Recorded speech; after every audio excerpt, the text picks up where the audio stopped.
Most agents are trying to market to everybody. Everybody with the pulse, everybody with the house, everybody who might someday move. But what if that's actually the problem? What if the goal isn't to appeal to everyone, but to deeply connect with your people? The people who already think like you, value what you value, enjoy what you enjoy, live the way you live. Because here's the truth.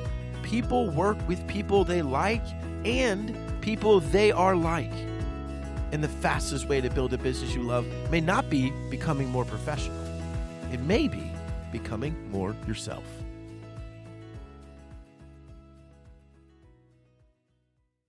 What's up, faithful agents? If you listened to last week's Quick Cut episode, you'll know that I kind of am starting to run out of Christian dad jokes. Now, if you have some, email me, Garrett@GarrettMaroon.com. I'd love to hear them. But I've been doing this so long, and so I decided that I would try some funny Christian pickup lines. Now, I don't want you to hate me. I want you to think highly of me, and I think these are funny. And if you don't, then, your sense of humor is not as amazing as mine. That's a joke, okay? Don't get offended. Don't turn it off. It's going to be a quick episode. I promise you'll like it. So, without further ado, here are some Christian pickup lines to all my single brothers out there. You are welcome. Number one, how would you like to join my purpose-driven life? That's funny.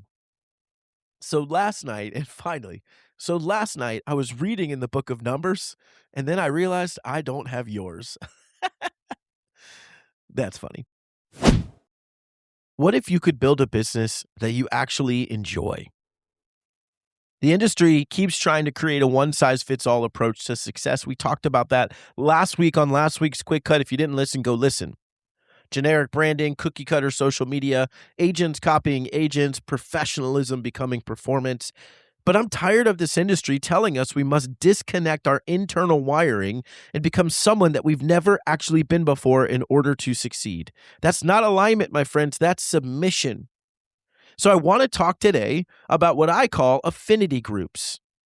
So a couple years ago, the lead agent on my team, Jesse, who's a phenomenal agent, he loves to fish. So much so that he would take his boat out fishing 2 or 3 times a week. Well, as his business was building, I told him, let's figure out a way for you to go fishing more, and we're going to use that to grow your business at the same time. Because I think people work with you if they like you and they are like you. So here's what Jesse did. He created a Facebook group called Real Estate, REEL, which is a play on fishing and selling homes, which was genius. And his payoff in 2022, his first year with the group, he only had 40 people in the group. None of them were in his database, and he closed a whopping 7 deals just from that group. Now, what does that mean, and how does this work? Well, here's what I want to encourage you with. In the affinity groups, this is your opportunity. Now, this does not replace the reality that you need to have a database. You need to consistently and systematically stay in relationship with that database. That's what you need to do first and foremost. This is the second piece that you get to build, and it's a way that I can say to you, you get to go do what you naturally love to do. Just invite people in. So let me give you some examples before I really unpack this. So first, I had an agent who was a stay-at-home mom, and I asked her, what do you naturally do on a given day, given week anyways? And so she said, well, I don't really do anything. I'm a stay-at-home mom, and I sell 10, 15 homes a year. And I said, well, you got to do something. She said, well, I do go on a walk almost every single day. So I asked her, how many moms in your neighborhood do you think also love to go on walks and would love to join you? The whole point of this, side note, is not about what are you doing. It's a fact that everyone wants community and no one knows where to find it. You are going to be the centerpiece of community, and the what that you're doing is just the hook to get them to pay attention. They really want community. They don't know that. They think they want someone to go on a walk with. Okay, that's what we're talking about. They really want community. They think they want to go fishing more. That's not what they're really after. That's just the hook, no pun intended, to get them to actually show up. So she said, okay. She started a group, Moms on the Move, in the 803, her area code. Brilliant. Every once a week, they'd get together, they'd go for a walk together, those building community. And her idea, not my idea, it was a great idea. Once a month, they were going to meet at a new construction community, walk around that, and then she'd take them into one of the model homes. Great way to bridge real estate and mom life, right? Real estate and going on a walk. I had an agent who I was helping, a top agent, and she said, well, Garrett, I don't have anything that I do. I said, there's absolutely something. She's a single mom. There's absolutely something that you do that's not just selling real estate. And she looked at me. She said, I don't really want to say what it is. And I said, okay, well, you can tell me. And it was in front of a group. You can tell me and then we'll decide. And so she says, Garrett, reality is when I have free time, I listen to real crime podcasts and I drink wine. That's what I love to do. It's how I relax. And I said, first of all, there's probably millions of women like you, right? There are millions. So what I want you to do, and this is up to you, what I want you to do is just go ask your community, hey, once a week, once a month, I'm just going to have women over. Anybody that loves real crime podcasts and drinking wine, I'd love for you to come over. Right. And so she started doing it and she was getting a great response. Why? Because there's lots of people that are like you. What do they really want? Community. What do they think they want? A place to have wine and listen to real crime podcasts. They can do that anywhere. They're showing up because they want community. And here's the beauty. Your job when you create your affinity group is just to show up as who you naturally are and invite people in. Because they will work with you if they like you and they are like you. It's just another opportunity to meet more people on common ground. That's what this is about. People trust familiarity. They're going to go to the person, not the person that's just like, oh, I see them once in a while at the soccer field. Now, maybe they're going to go to the person that's like, oh, yeah, she and I both love wine and crime podcasts. Oh, yeah, he and I both love to fish. Oh, yeah, she's a stay-at-home mom like me, and we go on walks together. They trust familiarity, not because of manipulation, because of a shared identity. You know, it would have been foolish for us not to incorporate what Jesse was already doing and what he was already good at into his business, because this affinity group builds trust, and trust builds relationships, and relationships build referrals. So Jesse took that, sold 7 homes his first year. He took it, he created a bourbon group. I don't know anything about bourbon, but there's a group of people apparently that collect fancy bourbons, and I don't know anything about it. I wasn't his audience. And they would come together once a month at his house. They would just sit around and they'd let everybody try these really nice bourbons they had collected. They were building community.